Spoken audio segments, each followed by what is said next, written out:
Hey everyone, Leo Bond here. I'm back again today for the Best Buy Canada blog, and this time I'm taking a look at 4 different Garmin dash cams. I've got the Garmin 47, the Garmin 57, the Garmin 67W. I consider those 3 to be kind of the main line of cameras because they're all pretty much the same. When I say pretty much the same, I only mean in their style, the way they look. And then there's the Garmin Mini 2. Now, as for all these cameras, there's some common features to them all. I just kind of run through some of those. And what I'm going to do here for showing you is I'll just show them kind of in the order that I'm talking about them, even if I don't necessarily reference which one I'm talking about at the time.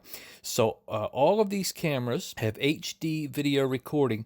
Now, the Garmin 47 has 1080p HD recording, and that's the same for the Garmin Mini, whereas the 57 and the 67W both have 1440p.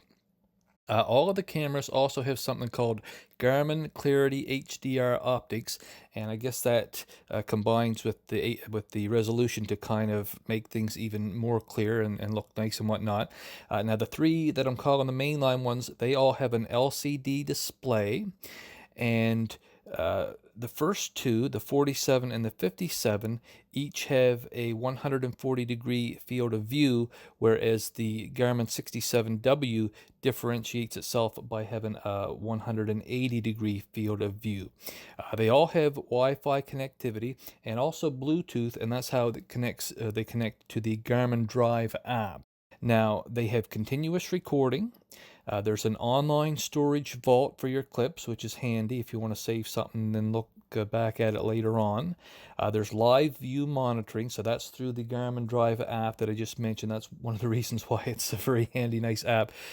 You can look in on what's happening if you're away from your car and it's parked somewhere or whatever. There's voice functionality in 6 different languages, including both English and French. Now, the functionality isn't everything under the sun, but you can tell it to take a picture or record a video, certain things like that definitely comes in very handy. Now, all of these cameras attach through or power through a car cigarette lighter adapter, and they got 2 different USB plugs in there, so one for the camera cord itself, and then you can use the other one to charge your phone or whatever. So like I say, there is some differentiation amongst them. While the Garmin 57 has 1440p resolution but maintains the 140-degree field of view, the Garmin 67 gives you the 1440p and 180-degree field of view. So like I say, each tier up, you're getting a little bit more, better features and whatnot. Now the Garmin Mini 2, actually, that's the one that's it's kind of its own thing. It doesn't have an LCD display. It's much smaller and lighter than the others. None of them are heavy. They're very small, but the Mini is even smaller, and I think it said on the specs it weighs like 35 grams versus 600 grams for the other 3. So huge weight difference, although none of them really feel like they weigh very much. Now, another differentiator here is that the 3 mainline cameras each come with their own micro SD card installed and ready to go.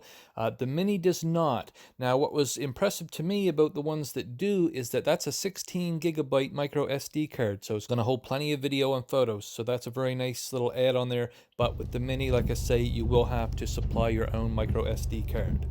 Now the 3 mainline cameras, this is the last thing I'll mention, the 3 mainline cameras have a special magnetic system for attaching to your window, so your windshield. So basically, you just stick the little magnet on the window and that stays permanently on there, but the camera itself can be taken down or put up easily anytime, whereas the Garmin Mini just has the adhesive for the Mini 2, so that one's more permanently on there unless you remove it at the attachment arm. So anyway, hopefully this gives you some idea of the differences between these 4 cameras. I have been doing some testing.